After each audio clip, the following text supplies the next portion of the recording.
Hello friends, welcome back to learning pathway. Friends, आप यदि Bihar SSC की तैयारी कर रहे हैं तो ये क्लास आपके लिए काफ़ी इंपॉर्टेंट होने वाला है। इससे पहले दो क्लास ऑलरेडी जो है हमने ले लिए हैं और उस दो क्लास का जो रिस्पांस आया है वो काफ़ी आप लोगों की तरफ से अच्छा आया है।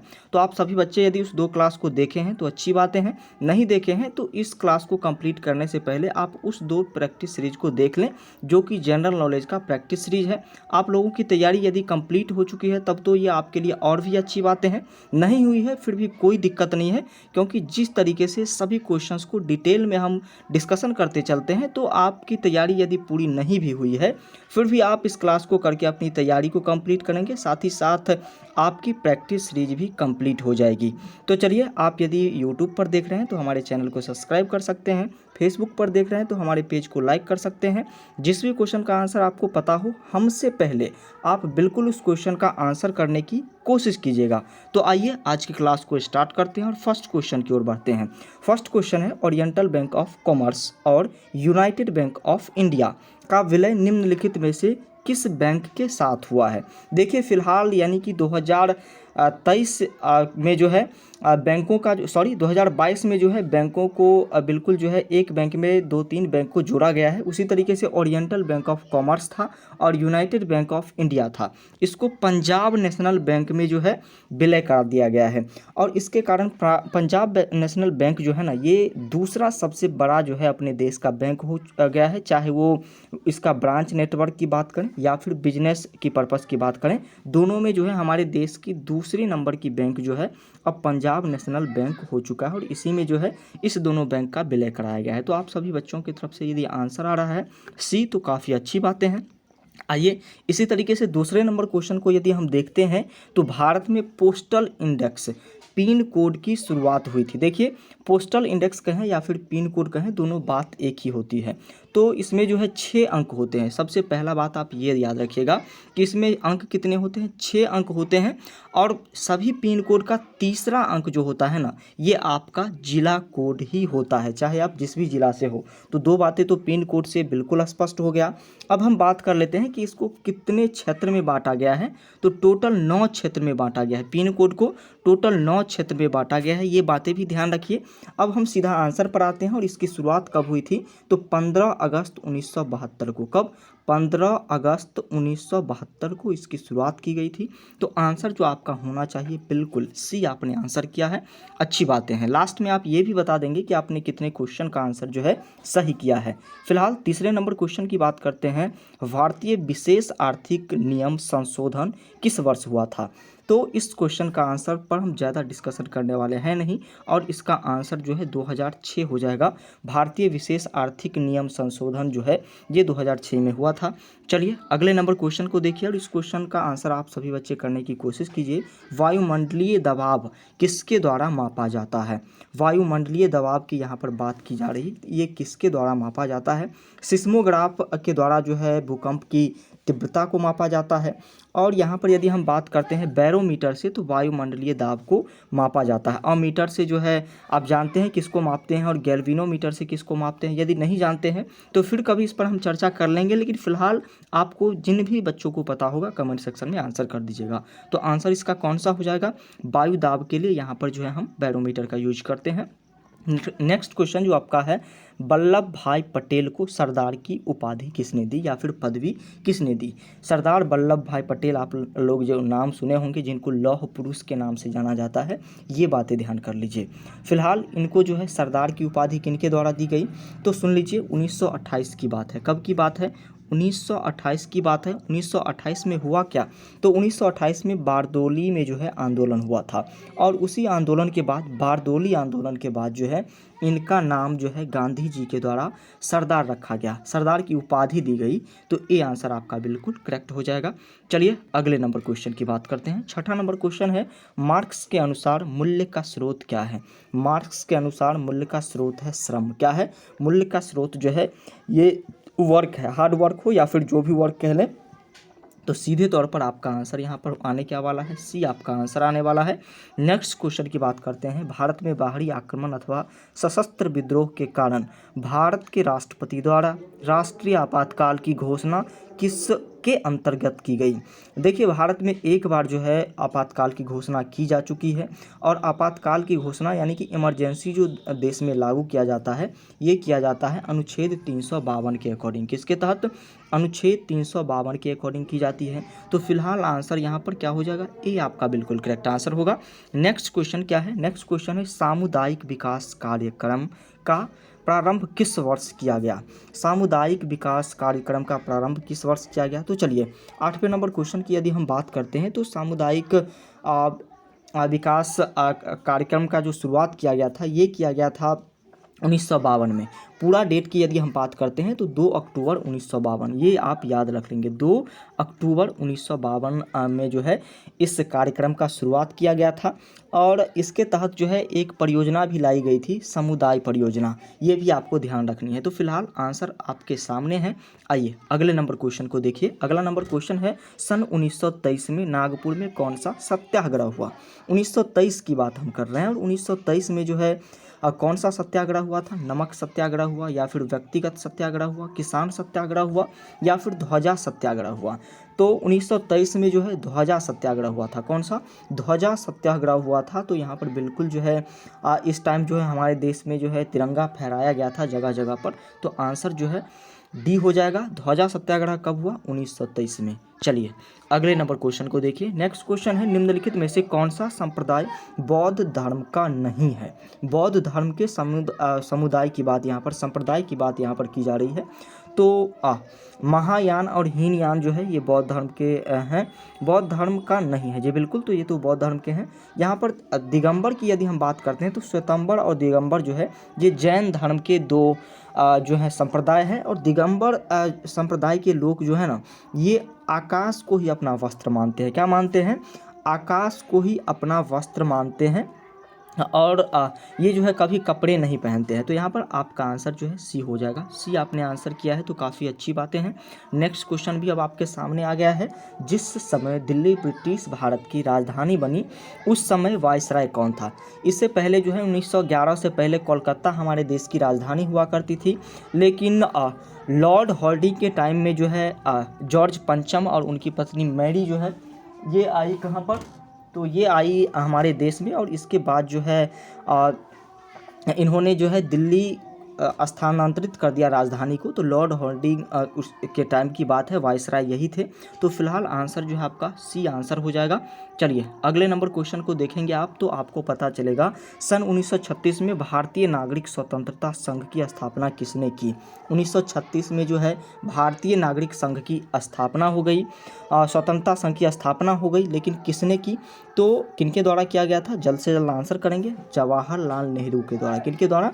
जवाहरलाल नेहरू के द्वारा जो है किया गया था। और इसके तहत जो है सरकार के विरोध करने का अधिकार जो है हमारे भारत के लोग चाहते थे, और यहाँ पर बिल्कुल इसीलिए सी आंसर बिल्कुल करेक्ट हो जाएगा। चलिए अगला क्वेश्चन क्या है? अगला क्वेश्चन है निम्नलिखित में से किस विश्वविद्यालय की स्थापना पहले की गई थी? इन सभी विश्वविद्यालय की यदि हम बात कर लेंगे तो पता चल जाएगा कि किसकी स्थापना सबसे पहले की गई थी। तो चलिए बनारस हिंदू यूनिवर्सिटी की बात हम यदि करें तो इसकी स्थापना 1916 में किया गया था। अभी फ़िलहाल हम सभी के तारीख पर ही चर्चा करेंगे, आगे जो होगा देखा जाएगा। इसके बाद हम बात करते हैं बॉम्बे यूनिवर्सिटी की। तो बॉम्बे यूनिवर्सिटी की स्थापना 1857 में हुई थी। कब हुई थी? 1857 में बॉम्बे यूनिवर्सिटी की स्थापना हुई थी। अब आ जाते हैं अलीगढ़ मुस्लिम विश्वविद्यालय के बारे में बात कर लेते हैं। तो इसका स्थापना जो है 1875 में हुआ। कब हुआ? 1875 में हुआ था। सबसे लास्ट आपका यहाँ पर बच गया है इलाहाबाद विश्वविद्यालय। इलाहाबाद विश्वविद्यालय की स्थापना 1887 में यानी कि 1887 में हुआ था। तो सबसे पहले किसकी स्थापना हुई? आप सभी बच्चे बताएंगे। 1857 में बॉम्बे यूनिवर्सिटी की। तो आंसर क्या होना चाहिए? सभी बच्चों की तरफ से आंसर जो है बी आ जाए तो अच्छी बातें हैं। इसका स्क्रीनशॉट आप यदि लेना चाहते हैं तो ले सकते हैं। तो चलिए अब अगले नंबर क्वेश्चन की बात करते हैं। अगला नंबर क्वेश्चन है योसेमाइट क्या है? योसेमाइट क्या है? योसेमाइट की यदि हम बात करते हैं ना तो ये जो है एक प्रकार का झरना है। क्या है? योसेमाइट झरना है। कहाँ का झरना है? कैलिफोर्निया की सिनेरा से निकलती हुई ये झरना है। तो योसेमाइट क्या है? झरना है। सी आपका बिल्कुल करेक्ट आंसर होना चाहिए। आइए अगला नंबर क्वेश्चन क्या है, प्रथम भारतीय उपग्रह आर्यभट्ट किस वर्ष छोड़ा गया। तो चलिए इस पर हम चर्चा करेंगे, लेकिन उससे पहले आपको बता देते हैं, तब तक आप लोग कमेंट सेक्शन में आंसर कीजिए। आप यदि बिहार एसएससी के ग्रुप से जुड़ना चाहते हैं तो 6204163139 ये हमारा नंबर है। इस पर आप हाय लिख करके भेजेंगे, या फिर आप कहेंगे कि आप हमें जो है बीएसएससी के ग्रुप में ऐड कर दीजिए, वहाँ से हम आपको ऐड कर देंगे। तो फिलहाल हम इस क्वेश्चन पर बढ़ रहे हैं, और ये क्वेश्चन जो है पूछा जा रहा है कि प्रथम उपग्रह जो आर्यभट्ट था ये कब छोड़ा गया था। ये कब छोड़ा गया था? आर्यभट्ट जो है हमारे देश के खगोल विज्ञान वैज्ञानिक हैं, और आर्यभट्ट हमारा उपग्रह जो है ये 19 अप्रैल 1975 को छोड़ा गया था। कब? 19 अप्रैल को। 19 अप्रैल याद रखिएगा, 1975 तो कहीं होगा ही होगा। तो चलिए 1975 यहाँ, तो बी आपका बिल्कुल करेक्ट आंसर हो जाएगा। किसकी सहायता से छोड़ा गया था?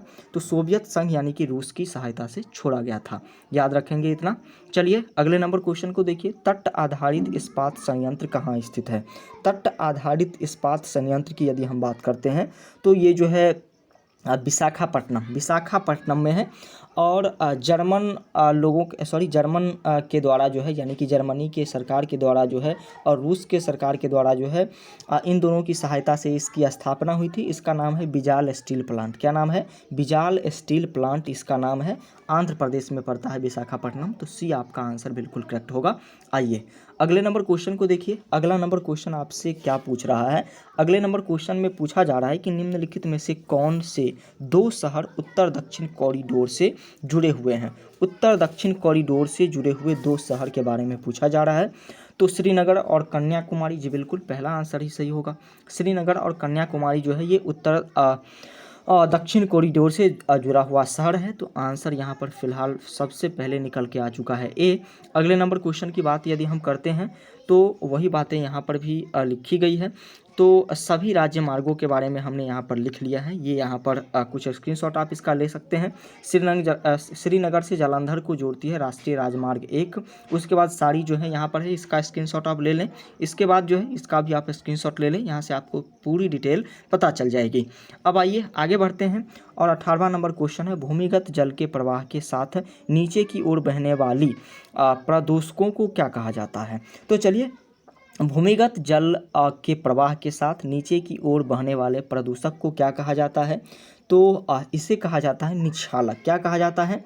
निक्षालक कहा जाता है। ये आंसर आपका बिल्कुल करेक्ट होगा। कोई डॉट आपके मन में हो तो कमेंट सेक्शन में लिख दीजिएगा, उसका आंसर आपको रिप्लाई में हम देने की कोशिश करेंगे। चलिए 19वें नंबर क्वेश्चन पर आ चुके हैं, और 19वां नंबर क्वेश्चन जो है पूछ रहा है कि किस राज्य के विश्वनाथ घाट को 2023 में भारत के सर्वश्रेष्ठ पर्यटन गाँव के रूप में चुना गया। विश्वनाथ घाट की बात की जा रही है, और विश्वनाथ घाट को 2023 में जो है ये असम में है। कहाँ पर है? असम में विश्वनाथ घाट है। तो बिल्कुल आपका करेक्ट आंसर जो है डी हो जाएगा। किस राज्य की पूछ रहे थे। चलिए आगे आइए, अगले नंबर क्वेश्चन को और भी अच्छी तरीके से देखने की कोशिश करेंगे, और 20वां नंबर क्वेश्चन है, इंटरनेट द्वारा निम्नलिखित में से किस मानव प्रोटोकॉल का सर्वाधिक प्रयोग किया जाता है। मानव प्रोटोकॉल का इंटरनेट द्वारा सबसे अधिक जो प्रयोग किया जाता है इसमें कौन सा है। तो इसमें है टीसीपी और आईपी। कौन सा? टीसीपी या फिर आईपी इसको भी बोलते हैं। टीसीपी का फुल फॉर्म क्या होता है? तो ट्रांजैक्शन कंट्रोल प्रोटेक्टर होता है।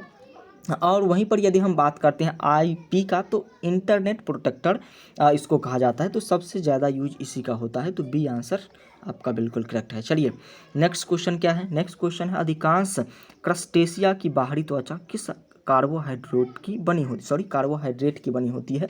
तो 21वें नंबर क्वेश्चन की बात यहाँ पर कर रहे हैं। तो बात करेंगे यहाँ पर हम काइटिन की। काइटिन की जो बाहरी त्वचा होती है ये कार्बोहाइड्रेट की बनी होती है। साथ ही साथ काइटिन के बारे में एक बात और आप ध्यान रखिएगा कि इसका बाहरी कंकाल जो होता है ये बिल्कुल डिवाइडेड टाइप का होता है, यानी कि बीच बीच में लकीर वगैरह रहता है। तो सी आपका आंसर होना चाहिए। चलिए अगले नंबर क्वेश्चन को देखिए। अगला क्वेश्चन है, सारस कहाँ का राज्य पक्षी है। एक सारस जो है यूपी में काफ़ी वायरल हुआ था। एक सारस यूपी में काफ़ी वायरल हुआ था, जो कि एक व्यक्ति के साथ खाना खाते भी नज़र आ रहा था। तो यूपी का ही जो है ना राजकीय पक्षी सारस है। यूपी का ही राजकीय पक्षी सारस है। तो उत्तर प्रदेश यानी कि आंसर आपका क्या होना चाहिए? बी होना चाहिए। आइए अगले नंबर क्वेश्चन की बात कर लेते हैं और 23वां नंबर क्वेश्चन क्या है, किस देश में भारत के बाहर दुनिया का दूसरा सबसे बड़ा मंदिर बनाया गया है?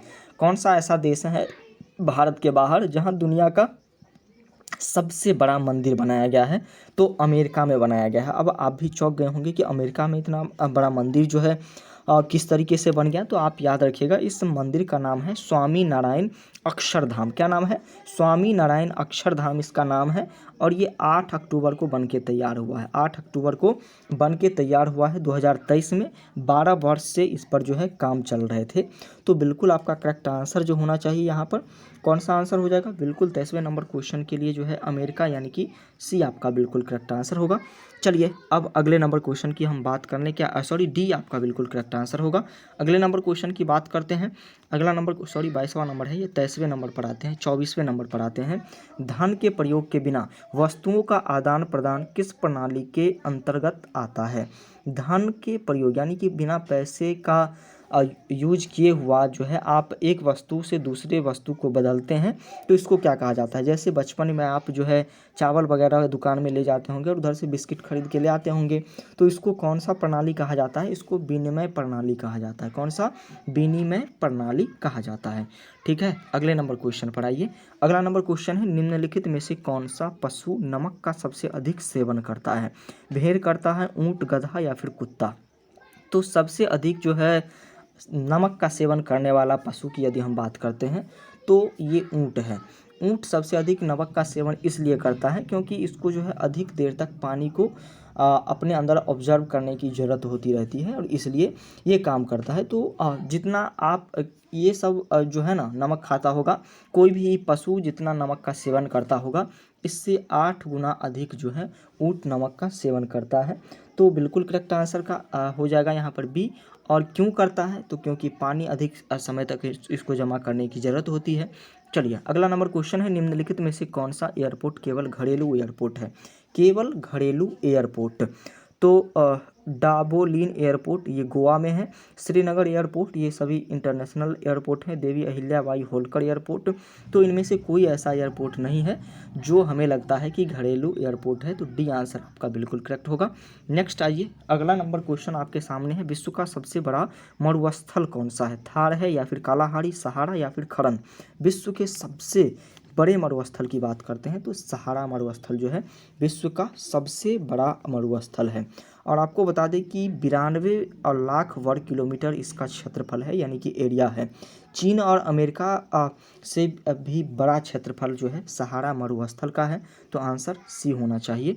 आइए अगले नंबर क्वेश्चन की बात करते हैं। विश्व बैंक ने वित्त वर्ष 2023-24 के लिए भारत की जीडीपी ग्रोथ का क्या पूर्वानुमान लगाया है? 2023-24 की जीडीपी के लिए जो है क्या जो है अनुमान लगाया गया है, ये कहा जा रहा है। तो अनुमान क्या लगाया जाएगा भाई साहब? जीडीपी तो गिर रहा है और तो बी इसका बिल्कुल करेक्ट आंसर हो जाएगा 6.30%। तो चलिए बी आपका बिल्कुल करेक्ट आंसर हो जाएगा। आइए अगले नंबर क्वेश्चन की अब हम बात करेंगे और अगला नंबर क्वेश्चन जो है ये काफ़ी मोस्ट इंपॉर्टेंट क्वेश्चन होगा। निम्नलिखित में से किसने नोबेल पुरस्कार नहीं जीता था? जब हमने आपको बताया था कि जीके में आप 30 टॉपिक को पढ़ लीजिए तो आपका बेड़ा पार है, उसी 30 टॉपिक में से ये भी एक क्वेश्चन जो है नोबेल पुरस्कार किसने नहीं जीता है इन सभी में से। तो आइए एक एक करके बात करते हैं। जगदीश चंद्र बोस की बात करें तो इनको जो है दिया जा चुका है और ये जो है भौतिकविद हैं, साथ ही साथ वनस्पति के भी बहुत बड़े विद्वान हैं, सर जगदीश चंद्र बोस। वहीं पर सॉरी इनको तो दिया गया है, जगदीश चंद्र बोस को दिया गया है। उसके हम बाद हम बात करते हैं कि निम्नलिखित में से नोबेल पुरस्कार किसने नहीं जीता? सॉरी इनको नहीं दिया गया है, सॉरी। तो चलिए ये फिलहाल आंसर आपका बिल्कुल करेक्ट आंसर होगा। एस चंद्रशेखर की यदि हम बात करते हैं तो एस चंद्रशेखर को जो है 1983 में दिया गया, इनको 1983 में दिया गया। हमको लगा कि इतने बड़े विद्वान हैं तो इनको दिया गया होगा, लेकिन नहीं। चलिए वी एस नॉयपॉल की यदि हम बात करते हैं तो विज्ञान के क्षेत्र में जो है इनको भी ये चीज़ें दी जा चुकी है। और हरविंद खुराना को जो है अभी 1964 में दिया जा चुका है, 1964 में हरविंद खुराना को मिला है। तो स्क्रीनशॉट ले सकते हैं। अगले नंबर क्वेश्चन पर आइए। अगला नंबर क्वेश्चन है, सिंधु घाटी सभ्यता के निम्नलिखित में से किस स्थान पर विशाल अन्न भंडार के अवशेष मिले हैं? बिल्कुल सिंपल सा क्वेश्चन है, मोहनजोदाड़ो। कहाँ पर? मोहनजोदाड़ो में मिला है। ज़्यादा इसके बारे में हम खोद खाद करेंगे नहीं। 1922 में आप इतना जान लीजिए, मोहनजोदाड़ो का उत्खनन किया गया था, इतना आप जान लीजिए। चलिए अगला क्वेश्चन है, कौन सा भारतीय राजा देवानाम प्रियदर्शी की उपाधि से जाना जाता है? देवानाम प्रियदर्शी के नाम से जाना। देवानाम का मतलब होता है देवानाम प्रिय प्रियदर्शी, यानी कि देवों के प्रिय ये हो गए। तो ये जो है अशोक को कहा जाता है, सम्राट अशोक को। तो आंसर फिलहाल ये आपका बिल्कुल करेक्ट आंसर हो जाएगा। अशोक जो है मौर्य वंश के शासक थे, ये भी याद रखिएगा। चंद्रगुप्त जो है इनके दादा थे। अगले नंबर क्वेश्चन पर आते हैं। अगला नंबर क्वेश्चन है, मध्यकालीन बिहार में आने वाले ईरानी यात्रियों में कौन एक व्यक्ति धर्माचार्य था? मध्यकालीन बिहार में आने वाले ईरानी यात्री में जो है कौन एक धर्माचार्य, यानी कि किसी धर्म के आचार्य, मुल्ला मौलवी होंगे। तो इसके लिए आपका बिल्कुल करेक्ट आंसर मोहम्मद सादिक तो होगा नहीं, बहबहानी और मुल्ला बहबहानी, ये बिल्कुल आपका करेक्ट आंसर हो जाएगा। तो चलिए उसके बाद अब्दुल लतीफ़, ये दोनों जो है साथ ही आए थे, ये दोनों साथ ही आए थे। तो यहाँ पर जो है मुल्ला ये थे तो धर्माचार्य ये हुए। तो बी आपका बिल्कुल करेक्ट आंसर होगा। चलिए अगले नंबर क्वेश्चन की बात करेंगे। तो अगला नंबर क्वेश्चन है, भारत राज्य पुनर्गठन के समय 1956 ईस्वी में अविभाजित बिहार का कौन सा जिला पश्चिम बंगाल में शामिल किया गया? तो 1956 में जब राज्यों को अलग किया जा रहा था, तो बिहार का ऐसा कौन सा जिला था जिसको बंगाल यानी कि पश्चिम बंगाल में शामिल किया गया? पूर्वी बंगाल तो हमारा बांग्लादेश बन गया है। तो आप याद रखिएगा 33वें नंबर क्वेश्चन का आंसर, दो जिले थे, एक का नाम था मानभूम और एक था पुरुलिया। कौन सा? मानभूम और पुरुलिया। और यहाँ पर जो है पुरुलिया तो है नहीं लेकिन मानभूम है, तो आंसर आप सी कर लेंगे। ये दो जिला शामिल किया गया था। अगले नंबर क्वेश्चन पर आइए। विशिष्ट द्वैत नामक दर्शन शास्त्र की स्थापना डैश ने की थी? विशिष्ट द्वैत नामक शास्त्र की स्थापना जो है रामानुजाचार्य के द्वारा, यानी कि बी आंसर बिल्कुल करेक्ट होगा। चलिए अगले नंबर क्वेश्चन की बात करते हैं। निम्नलिखित में से किसने अपने साम्राज्य को मजबूत करने के लिए राजपूत राजकुमारियों से विवाह की नीति का अनुसरण किया था? तो सबसे अधिक राजपूत राजकुमारी से यदि किसी ने विवाह किया था अपने साम्राज्य को बढ़ाने के लिए, तो उसका नाम कोई और नहीं सम्राट अकबर है। सम्राट नहीं कहें इसको, शहंशाह बोल सकते हैं। तो अकबर है, और अकबर ने सबसे पहले आमेर की राजकुमारी से शादी किया था। तो सी आपका बिल्कुल करेक्ट आंसर होगा। आइए अगले नंबर क्वेश्चन की बात करते हैं। मुंगेर के दक्षिण पश्चिम में स्थित सूरजगढ़ा इतिहास में किसके लिए जाना जाता है? मुंगेर में जो है सूरजगढ़ा एक स्थान है, और ये स्थान जो है ना, ये किसके लिए जाना जाता है? तो ये जाना जाता है शेरशाह और नुहानी पठान के बीच युद्ध हुआ था 1536 में। कब युद्ध हुआ था? 1536 में युद्ध हुआ था शेरशाह और नुहानी पठान के बीच में, और इसी के लिए ये प्रसिद्ध है। तो सी आपका बिल्कुल करेक्ट आंसर होगा। सॉरी, एक सेकंड, सभी को देख लें तो अच्छा रहेगा। और अगला जो है प्रांतीय राजधानी रहने के कारण, ये भी बिल्कुल सही है। शेरशाह और नुहानी जी बौद्ध के स्तूप भी यहाँ पर है। तो सभी आंसर होंगे, डी आपका बिल्कुल करेक्ट आंसर होगा। अगला नंबर क्वेश्चन क्या है? अगला नंबर क्वेश्चन है, नादिर शाह ने डैश के शासनकाल में भारत पर आक्रमण किया? नादिर शाह कब आक्रमण किया? तो नादिर शाह जो है ये 1738-39 के बीच में जो है आक्रमण किया था। और इस समय जो है मोहम्मद शाह रंगीला जो है शहंशाह हुआ करता था, यानी कि राजा हुआ करता था। नादिर शाह इसमें विजय हुआ, और इसने बहुत सारे सामान जैसे कि कोहिनूर नूर हीरा हो गया, उसके बाद हिंदू संगीत के कुछ बुक थे जिसको फारसी में अनुवाद किया गया था, ये सारी चीज़ें यहाँ से लेकर के गया। चलिए आइए, ये फारसी था, फारस का था। अगला नंबर क्वेश्चन क्या है? अध्यादेश के संदर्भ में निम्नलिखित कथनों पर विचार कीजिए। सभी कथन को पढ़ेंगे तो ये काफ़ी जो है बड़ा हो जाएगा। तो 38 नंबर क्वेश्चन का सीधे तौर पर हम आंसर ए कर रहे हैं। ए में जो भी चीज़ें हैं आप इसको कर लीजिएगा, पहले से ही हमने इसको कंप्लीट कर लिया है।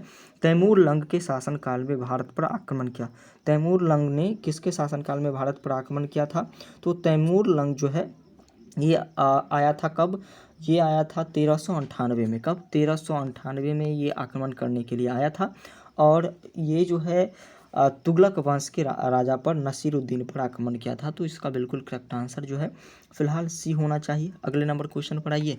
अगला नंबर क्वेश्चन 40 नंबर क्वेश्चन है, बिहार की यात्रा करने वाला पहला अंग्रेज यात्री कौन था?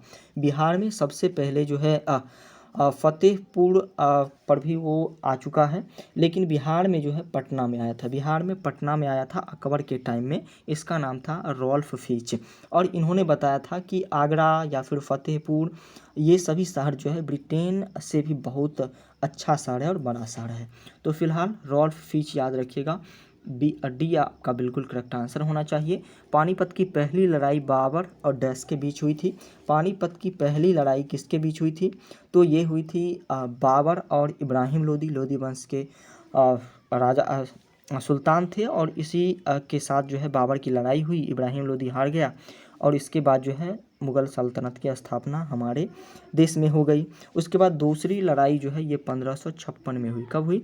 1556 में अकबर और हेमू के बीच में हुआ था। हेमू जो है इसमें हार गया था।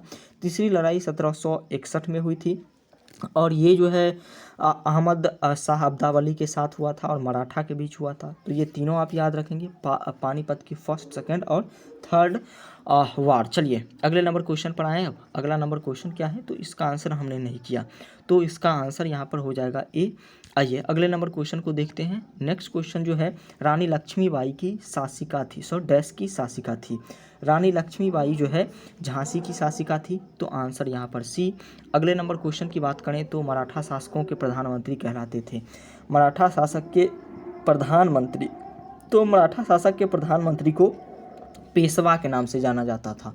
पेशवा का नाम के नाम से जाना जाता था। और बाजीराव मस्तानी आप यदि मूवी देखेंगे तो आपको पता चल जाएगा। फिलहाल आंसर जो है ए होना चाहिए। ए आंसर हमने कंप्लीट कर लिया है। चलिए अब आपसे पूछा जा रहा है कि बिहार में राष्ट्रपति शासन प्रथम बार कब लागू किया गया। बिहार में सबसे पहला बार जो है राष्ट्रपति शासन कब लगा था? तो 26 फरवरी 1969 को। कब? 26 फरवरी 1969। यहाँ पर कहीं पर है क्या? जी बिल्कुल। तो चलिए ए में आपका बिल्कुल 29 जून 1968, सॉरी 26 फरवरी 1969 तक शायद चला था। ये हुआ था 29 जून 1968 को ही। तो ए आपका बिल्कुल करेक्ट आंसर होगा। आइए अगले नंबर क्वेश्चन को अब हम देखेंगे, और अगला नंबर क्वेश्चन है, किसे Dada Saheb Phalke lifetime achievement award 2023 से सम्मानित किया गया? तो ये सम्मान मिला है 2023 में वहीदा रहमान को। वहीदा रहमान जो है एक्ट्रेस हैं, और इनको जो है ये 53वां पुरस्कार मिला है। यानी कि वहीदा रहमान को 53वां नहीं मिला है। ये अचीवमेंट जो है 53वां था जो इस व्यक्ति को दिया गया है, वहीदा रहमान को। चलिए आइए अब जो है कुछ और भी क्वेश्चंस बचे हुए हैं, उसको भी कंप्लीट करने की हम कोशिश करेंगे। इसके बाद आपसे पूछेंगे कि आपने सभी क्वेश्चंस में से कितने क्वेश्चन के आंसर सही किए हैं। औरंगजेब का मकबरा स्थित है। औरंगजेब का मकबरा दौलताबाद में है। कहाँ? दौलताबाद में है। नेक्स्ट है, डैश मंदिर का निर्माण राजराज चोल द्वारा किया गया था। कौन सा ऐसा मंदिर था जिसका निर्माण जो है राजराज चोल के द्वारा किया गया था? बृहदेश्वर मंदिर तमिलनाडु के तंजावुर में है, और इसी का निर्माण जो है राजा राज चोल के द्वारा किया गया था। तो बिल्कुल जो है सी आप कर लीजिएगा आंसर।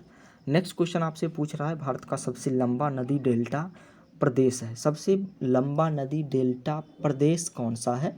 तो चलिए गंगा डेल्टा। तो यहाँ पर सी आप आंसर कर लेंगे। अगले नंबर क्वेश्चन की बात करते हैं। ये जो है पश्चिम में हुगली नदी से लेकर के पूर्व में मेघना नदी तक जाती है। अगले नंबर क्वेश्चन पर आएंगे अब। अगला नंबर क्वेश्चन है, यूरोपीय पुरुष गोल्फ टीम ने किस टीम को हराकर 2023 राइडर कप जीता? तो यूरोपीय पुरुष गोल्फ टीम जो है, ऐसे कौन सा टीम था जिसको 2023 में हरा करके राइडर कप जो है जीता था? तो ये हराया था अमेरिकी की टीम को। किसको? अमेरिकी टीम को हराया था। तो टीम अमेरिकी, यानी कि सी आंसर बिल्कुल करेक्ट होगा। लास्ट क्वेश्चन जो है, इसका आंसर आप सभी बच्चे भी करेंगे। भारतीय राष्ट्रीय कांग्रेस का उद्देश्य पूर्ण स्वराज के रूप में कब घोषित किया गया? पूर्ण स्वराज के रूप में जो है कब घोषित किया गया? तो 26 जनवरी 1930 को। 26 जनवरी 1930 को रावी नदी के तट पर जो है 12 बजे रात में जवाहरलाल नेहरू ने झंडा फहराया था। उनके साथी भी उनके साथ थे, और इन्होंने पूर्ण स्वराज्य घोषित कर दिया था भारत को। तो आज जो है कितने क्वेश्चन हमने किए? तो 50 क्वेश्चन हमने किए हैं।